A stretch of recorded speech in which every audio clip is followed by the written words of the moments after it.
Okay, well, today we're here to talk about specifically the whole idea of this Keith's Hootenanny, and I want to say thank you for joining us on CKUA to talk to us about it. It's a really cool event, a very grassroots, and it has, as I understand it, some interesting origins.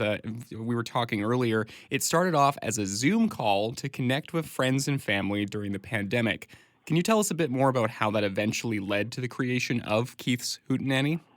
Yeah, well, we did it once just to get a Zoom call to get friends and family together, and a lot of it was in kind of honor of my son who just came back from the hospital, and we wanted to lift his spirits a bit because he had a little accident. He moved back in the house, and I think he was there a couple of days. And I thought, well, what fun to get a bunch of people on a Zoom call, surprise him with that. And because I got a lot of musician friends, but he's a real musician coming from U of C, so he's got a ton of pals. We all got on this Zoom call, and then a lot of them just played music over Zoom. So it was probably about a 2-hour call, and we went through a whole bunch of different musicians, and just people gave Tommy their greetings.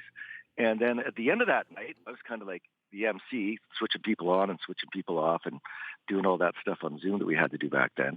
A buddy of mine, Steve King, said, "Hey, Keith, you should do that again." And I said, "Do what?" And he goes, "Oh, that was really fun." And I went, "Yeah, okay, sure." And I went, "Nah, I don't want to do that." So literally the next morning, we did this on Friday night.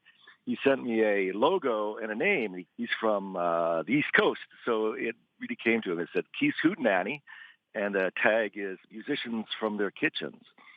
So after he sent me that logo, I was kind of obligated to do something with it. So Yeah. for the next about, I don't know, 15 or 16 weeks, I ran this show out of my home, but of course reaching out all over Canada, in fact, to bring in 4 musicians on a Friday night, get in and out in an hour, and we had a great response. We had anywhere from the 50 or 60 screens to, in one case, we had over 120 screens in a night, which is really gratifying. And so that kept going and has continued evolving over the years. And you're Yeah. now billing these performances as Sunnyside Summer Nights, as they are taking place over in the Sunnyside Containr Park over in Calgary. Right. Right. Aside from the new name for the series, what else has changed? So really the thing that's changed is we're moving it to a live environment. I thought, how can I keep this thing going and still have a little fun? So I live in Sunnyside. I walked by the Containr Park, and I called Springboard, and they answered. And I said, "Hey, I'd like to do this. How could we work it out?" And we worked out a great deal. And it was really fun in the early days because they didn't even have electricity on site. So it took a lot of effort by the guys at Springboard and Containr Park to get us going. But that summer, we did, I think, 7 every 2 weeks. We did a live performance of 4 bands and 4 acts. And we were doing that for about the last 2 years. And this year I decided to go weekly, which is, interestingly, twice as much work, more than twice as much work. I suppose that maths out, Bi-weekly. yeah. Strangely.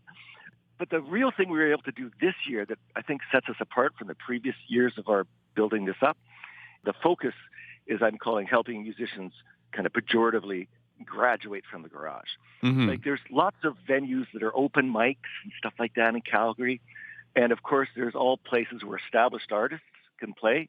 There's kind of nothing in that middle ground where emerging artists can get a little stage time, get a little experience with a appropriate, sound check to help them understand and learn what a well-run stage feels like so they can know what to expect when they move out. That's one thing. But the second thing is, over the last couple of years of running this live at Containr Park, I was running the website and doing email deployments and writing advertising copy to try to compel people to come out. But a lot of these bands didn't have any assets that I could tap into to help market them.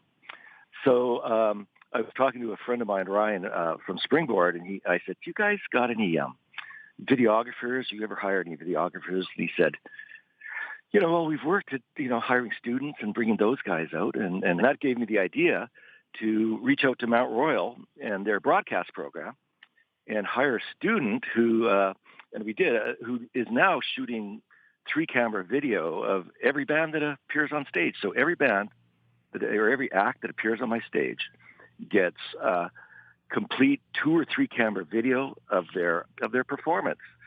And in that's a tool that we can give to them to help them promote themselves. Well, you're clearly very passionate about, community and music. You're a musician yourself. In your opinion, why is it important to support local artists? Well, that's a great question. It's really hard to make the leap. I think it's really hard as a musician. I think you are confident enough to perform, first of all, Mm, but there's always that nagging. How do I rate for the length of time our band has been together? Are we doing are we at a level that we should be at, or should we be further ahead? Should we be gigging every week? If we gig every week, our audience will get fatigued because my friends and family aren't going to come out, 4 times a month to hear me play, all those right. kinds of things. So one of the ideas of this is to kind of create community and Hmm. have maybe some of the headliners just even playing on the same bill with some of these up and comers is just one of the ways of creating community. Like we had I wasn't here for our last Hootenanny, but or Sunnyside Summer Nights, but we had Callie Joe, my colleague Joe, who's running the show that night, was looking around for him. Went into what we have. We have a green room container in the container park. We A use as a green green room, container. and yeah, a green container, and he was in there talking to the other artists. Oh, cool. So very yeah. So it's like creating those opportunities so that the artists can locate themselves in terms of their ability and their opportunity and their competence and their stagecraft, uh, just to help them along, give them a little leg up. And this kind of seems to tie into your mentality and your practice as an educator as well. There is, I guess, I never thought about that, but there might be some parallels there between what I like to do in the classroom, what my colleagues like to do in the classroom, and what Yeah. I'm trying to do on stage. Yeah, it's interesting.